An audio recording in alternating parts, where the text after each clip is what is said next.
Hai, Shalom sahabat Pijar TV. Terima kasih ya sudah klik video YouTube ini. Kiranya kebenaran firman yang saudara dapatkan menerangi kehidupan saudara. Nah, untuk dapat menyaksikan video-video lainnya dan mendapatkan update dengan cepat, saudara bisa dan harus klik subscribe. Dan jangan lupa, berkat Tuhan jangan disimpan sendiri dong. Klik tombol share di bawah ini dan bagikan video ke sebanyak-banyaknya orang yang saudara kenal. Salam terang bagi Indonesia.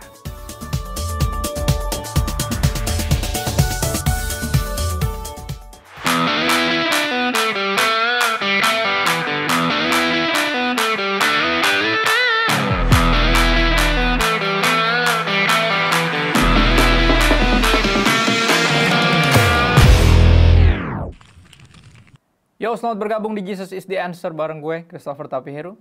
Program ini dibuat untuk menjawab pertanyaan-pertanyaan unik, sederhana, sehari-hari, namun penting untuk dijawab berdasarkan kebenaran firman Tuhan.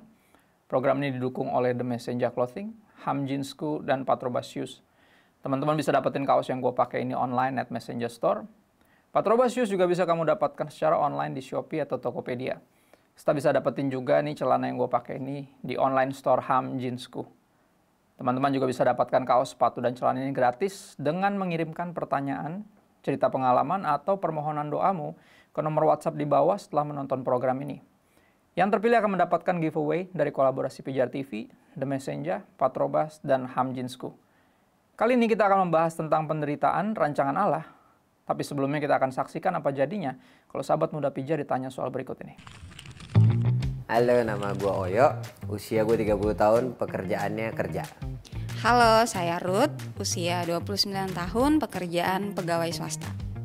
Hai, nama gue Simon, yang kemarin Niko, umur 26 tahun juga karena kita kembar, sekarang pekerjaan di Jakarta.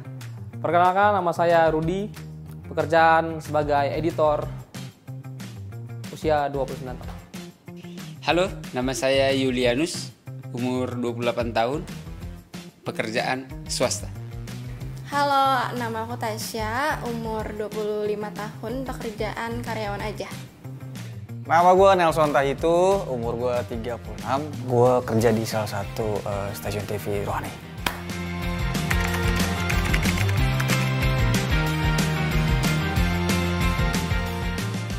Terlepas dari permasalahan medis ataupun lainnya, yang menjadi rencana Tuhan adalah Tuhan ingin menyatakan kemuliaannya kepada keluarga dari anak tersebut. Menurut gua segala sesuatu itu untuk mendatangkan kemuliaan Tuhan. Nah, karena itu pertanyaannya soal rencana Tuhan, gue nggak ngerti. Jadi biar itu jadi urusannya Tuhan. Tugas gue hanya mengikuti apa yang Tuhan mau. Pasti itu ada suatu rencana Tuhan di balik itu semua. Seperti kalau kita lihat di dalam Alkitab itu ketika murid-murid bertanya, Tuhan, salah siapa, dosa siapa, kenapa anak ini terlahir cacat gitu. Jadi Tuhan katakan bukan salah orang tuanya, bukan dosa orang tuanya, tetapi karena Tuhan mau menyatakan kemuliaannya. Rencana Tuhan tetap ada. Bagi orang percaya segala sesuatu itu ada maknanya, ya kan? Jadi kalau kita tanya dari pandangan manusia itu nggak adil, tetapi di hadapan Allah itu adil, karena keadilan Allah berbeda dengan keadilan manusia. Aku rasa bukan rencana Tuhan untuk biarin orang-orang jadi sakit atau jadi meninggal karena satu penyakit, tapi memang ya namanya kehidupan manusia ada konsekuensi dari apa yang mungkin dari gaya hidup kita. Tapi aku percaya sejelek-jeleknya ataupun seburuk-buruk yang kita alami, Tuhan bisa ubah itu jadi satu kebaikan untuk rencana Dia yang jauh lebih besar. Kata-kata harus gue rasa nggak cukup tepat, tapi mungkin Tuhan mengizinkan itu. Ya, semua balik lagi demi rencana Dia untuk kebaikan kita semua, supaya kita juga bisa mengerti kalau Dia sangat mengasihi kita, bukan dengan cara kita, tapi dengan cara Dia. Sebuah pertanyaan yang sangat sensitif karena banyak dari kita juga mempertanyakan ini ya. Mengapa anak-anak yang tidak bersalah harus menderita penyakit mematikan seperti kanker, dan bagaimananya rencana Tuhankah ini? Ya, kenyataan bahwa nggak akan ada lagi yang menderita penyakit di sorga. Ya, kalau kita baca di kitab Wahyu, di sorga nggak ada yang sakit, nggak ada air mata. Meyakinkan kita bahwa penyakit-penyakit yang ada sekarang adalah akibat dari jatuhnya manusia pertama ke dalam dosa. Ya, bagian dari hidup di dunia yang telah jatuh ini, dalam bahasa Inggris, live in a fallen world. Ya, dosa masuk sehingga ada kematian, ada penyakit. Tapi gini, melalui penyakit ini yang paling penting. Tadi salah satu jawaban sahabat muda Pijar bagus banget ya, tentang kemuliaan Tuhan yang bisa dinyatakan lewat penyakit ini. Di Yohanes 9 ayat 1-3 dikatakan seperti ini. Waktu Yesus sedang lewat, ia melihat seorang yang buta sejak lahirnya. Jadi terlahir ya dengan, kalau salah satu jawaban teman tadi, dalam kecacatan. Ya, murid-muridnya bertanya kepada Yesus, "Rabi, siapakah yang berbuat dosa? Orang ini sendiri atau orang tuanya, sehingga ia dilahirkan buta?" Jawab Yesus, "Bukan dia dan bukan juga orang tuanya." Jadi bukan salah yang lahir tentunya, ya, dan juga bukan salah kedua orang tuanya. Tetapi karena pekerjaan-pekerjaan Allah harus dinyatakan di dalam dia atau melalui anak ini yang terlahir buta. Ya, ini sebuah misteri memang, tapi kita harus pahami bahwa apapun yang diizinkan terjadi sama Tuhan pasti ada maksudnya. Dan gimana caranya pekerjaan-pekerjaan Tuhan dinyatakan melalui keterbatasan manusia atau bahkan melalui penyakit ini. Ya, yang pertama kita melalui dua hal pekerjaan Allah harus dinyatakan melalui lahirnya anak yang terlahir buta atau bahkan seperti tadi menderitakan kanker gitu ya. Yang pertama adalah Tuhan bisa dimuliakan, pekerjaan Tuhan bisa dinyatakan melalui sukacita dari sang penderita. Ya, beberapa orang, khususnya orang percaya yang menderita kanker, ya bisa tetap bersukacita walaupun mengalami berbagai proses, mengalami berbagai penderitaan. Tapi kenyataan bahwa sang penderita tetap bersukacita di dalam Tuhan itu menjadi sebuah kesaksian yang powerful. Ya, banyak yang aku kenal, orang-orang terdekatku juga struggle, berjuang melawan cancer juga. Ya, bahkan for the rest, ada yang seumur hidupnya seperti itu. Ada juga berakhir hidupnya ketika struggle dengan cancer. Tapi kenyataan bahwa di sepanjang penderitaan itu dia tetap bersukacita, menaruh harapnya hanya kepada Tuhan, itu menginspirasi. Dan itu membangkitkan iman orang-orang di sekelilingnya dan orang-orang yang melihat hidupnya. Dan itu salah satu cara bahwa pekerjaan Tuhan dinyatakan melalui dia. Dan yang kedua, tentunya melalui ketabahan dari yang kehilangan. Ya, karena nggak bisa dipungkiri ada juga yang melawan cancer tapi akhirnya meninggal. Dalam sukacita juga dia meninggalnya.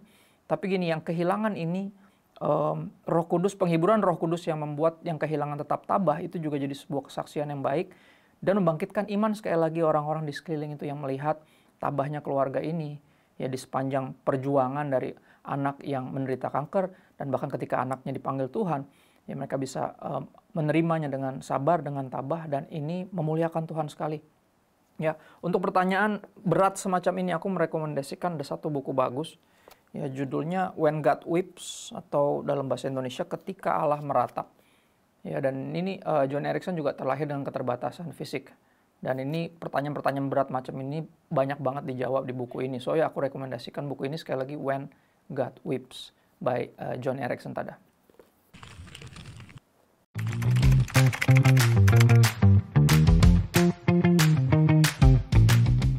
Ya, karena kalau dia Allah gue di saat gue seneng, harusnya fair enough kalau dia juga tetap Allah gue di saat gue menderita. Nah itu gue nggak tahu, maaf ya, beneran. Karena penderitaan sejatinya membuat manusia, apalagi orang Kristen secara khusus, itu bergantung sepenuhnya kepada Tuhan. Bukan hanya dalam penderitaan ya, dalam kesukaan, dalam kesenangan juga.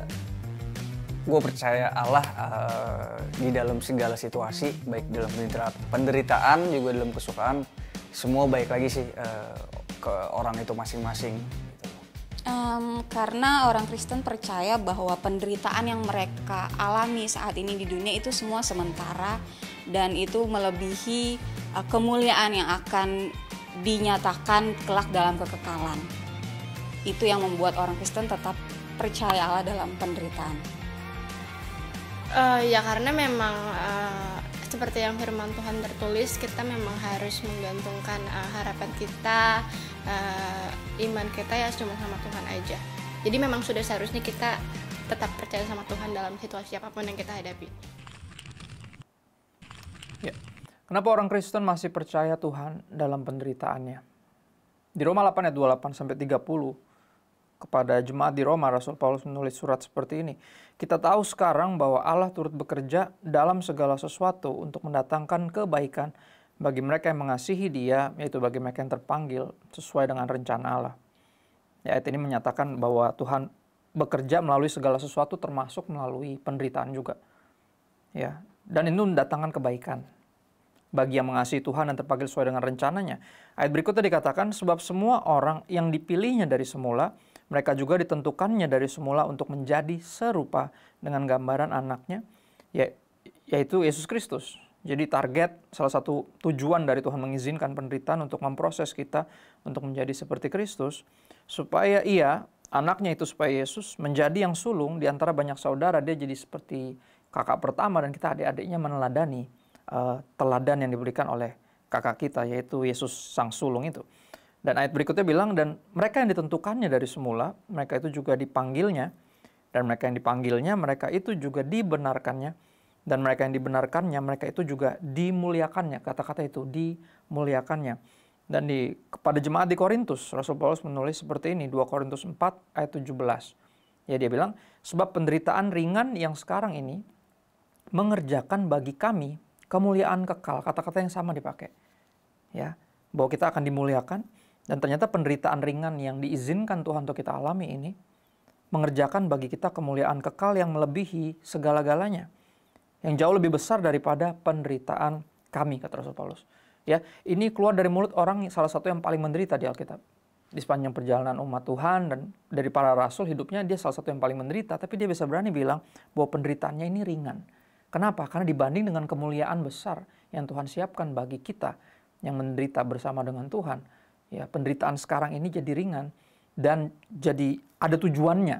Karena kalau kita cuma menderita, sekedar menderita, pasti kita bete, pasti kita gampang kecewa. Tapi kalau kita tahu ada tujuan ilahi di baliknya, ya, ada kemuliaan yang dipersiapkan bagi kita akan menjalaninya dengan tabah. Ya. Dan gini, kenapa kita tetap percaya dalam penderitaan? Penderitaan kita mengingatkan bahwa dunia ini bukan rumah kita. Ada kemuliaan kekal yang disediakan untuk kita yang sekarang menderita bersama dengan dan untuk Kristus. Aku kutip Timothy Keller, salah satu hamba Tuhan yang aku juga kagumi, ya, suka diberkati oleh pesan Tuhan disampaikan oleh beliau. Dia bilang, Kristus menderita bukan supaya kita nggak menderita. Ya, Kristus menderita supaya ketika kita, pengikutnya menderita, kita bukan cuma sekedar menderita, menyesali nasib, ya, kesal sama Tuhan yang mengizinkan mungkin penderitaan terjadi. Tapi gini, dalam penderitaan kita menjadi seperti Kristus. Ya, itulah salah satu tujuan kenapa Kristus diizinkan menderita. Supaya kita ketika menderita ini kita juga merenungkan apa yang Kristus rasakan dalam penderitaan itu dan menyadari bahwa penderitaan kita ini nggak sebanding sama yang Kristus derita di atas kayu salib demi keselamatan kita, demi menjamin kemuliaan kekal yang disediakan bagi Tuhan untuk kita. That's why orang percaya tetap percaya kepada Tuhan dalam penderitaannya.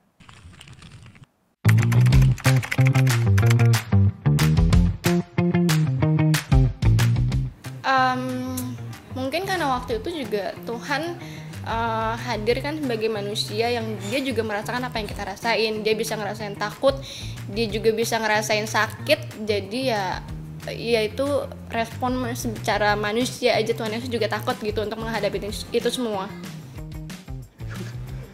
Kenapa dia mohon-mohon ya? Kita orang Kristen percaya Tritunggal. Jadi Yesus itu adalah Allah yang menjadi manusia. Jadi kalau menghadapi penderitaan sebagai manusia, dia pasti berseru kepada Allah Bapa yang dia sering katakan. Jadi penderitaan itu ditanggung dalam kemanusiaan dan juga menjadi bagian utama dari kedatangan dia untuk menebus manusia. Kalau kita tahu bahwa Yesus datang ke dunia itu kan dia menjelma menjadi manusia, jadi dia 100% Allah, 100% manusia. Dan ketika dia menanggung hukuman dosa di kayu salib itu, Yesus adalah 100% manusia, dan sebagai manusia tentu penderitaan di salib itu kan sesuatu yang menakutkan dan menyakitkan. Jadi ini juga membuktikan bahwa Yesus sungguh-sungguh 100% manusia pada saat itu. Mungkin itu sifat manusianya ya mungkin. Kalau gua nggak salah baca, Yesus nggak memohon untuk dilepas dari hukuman salib. Dia cuma bilang dilalukan dari cawan ini. Nah, cawannya gua nggak tahu apa. Gue sendiri belum nyampe ke sana, tapi gue yakin dia nggak minta dicabut dari hukuman salib karena dia tahu kok dia datang ke sini buat disalib. Jadi gua nggak merasa dia minta dilepaskan dari penyaliban. sekali lagi, gue percaya Yesus 100% Tuhan, 100% juga manusia. Jadi pada saat dia itu tuh muncul rasa ketakutan itu, ya dia juga nggak begitu kuat mungkin untuk menghadapi ketakutan itu. Gitu.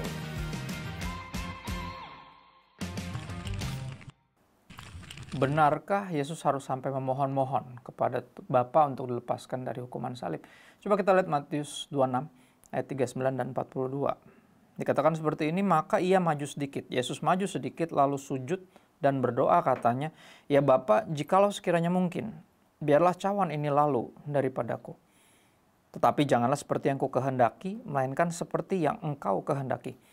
Di ayat 42 tertulis gini, lalu ia pergi untuk kedua kalinya dan berdoa katanya, ya Bapa, jikalau cawan ini tidak mungkin lalu, kecuali apabila aku meminumnya, jadilah kehendakmu.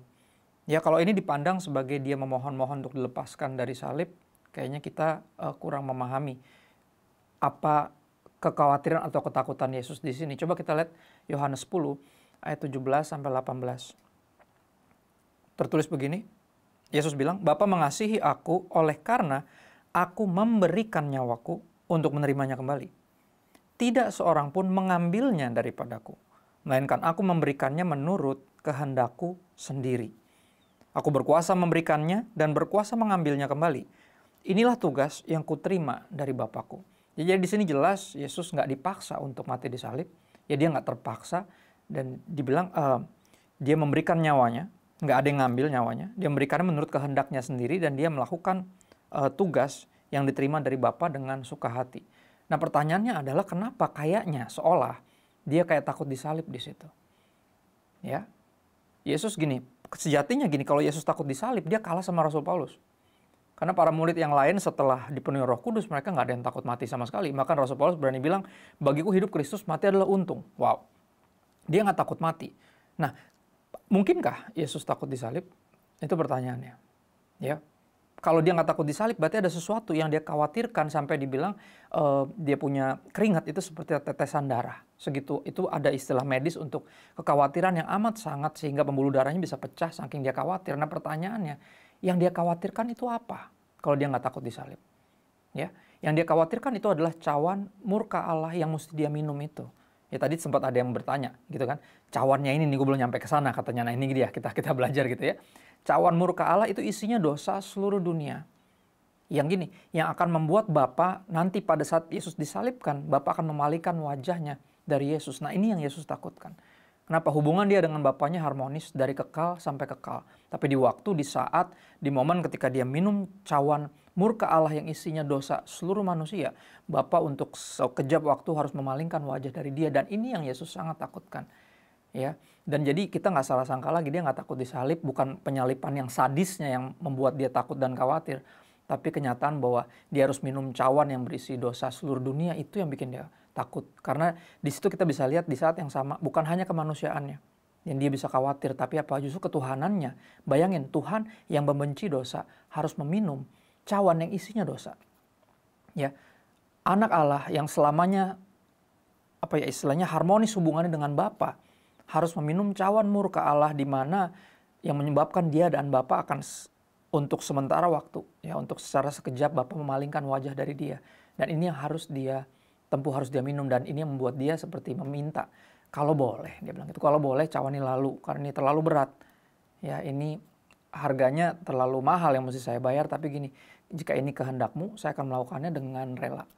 Ya jadi gini, kesimpulan dari apa yang kita obrolin gitu ya di bagian ini, ya tentang penderitaan.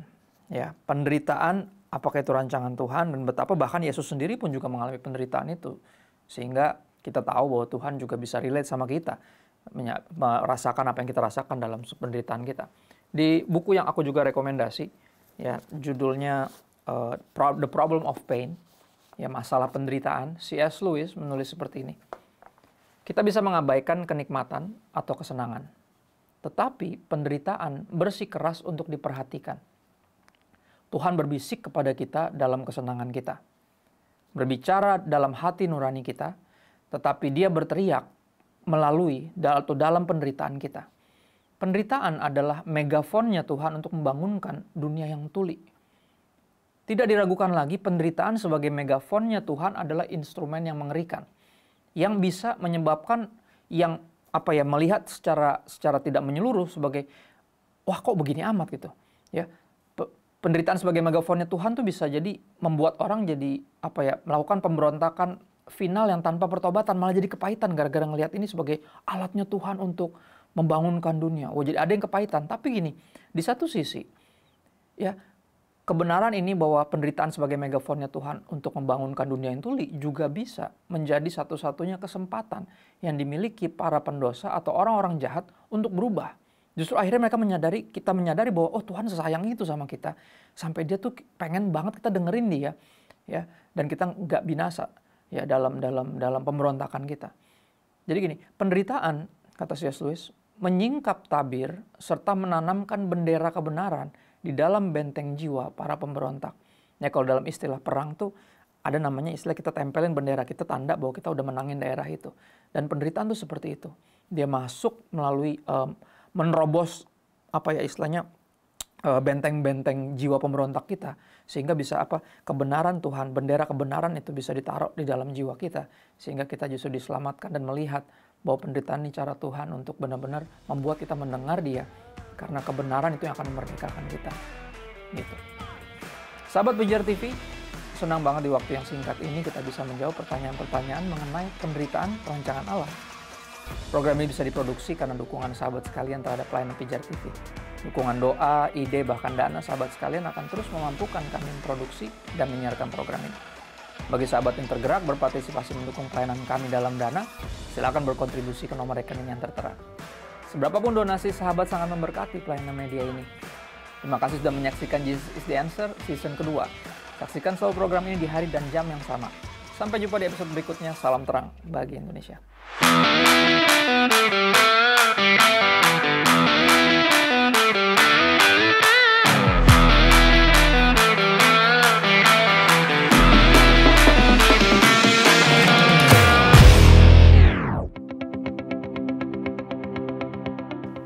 Sahabat Pijar TV, terima kasih sudah menjadi pemirsa setia program-program Pijar TV. Kami sungguh rindu agar saudara bukan saja diberkati dengan menyaksikan program-program ini, tetapi juga dapat berinteraksi dengan kami untuk berdiskusi dan bahkan didoakan melalui WhatsApp dan telepon yang tertera di layar kaca ini.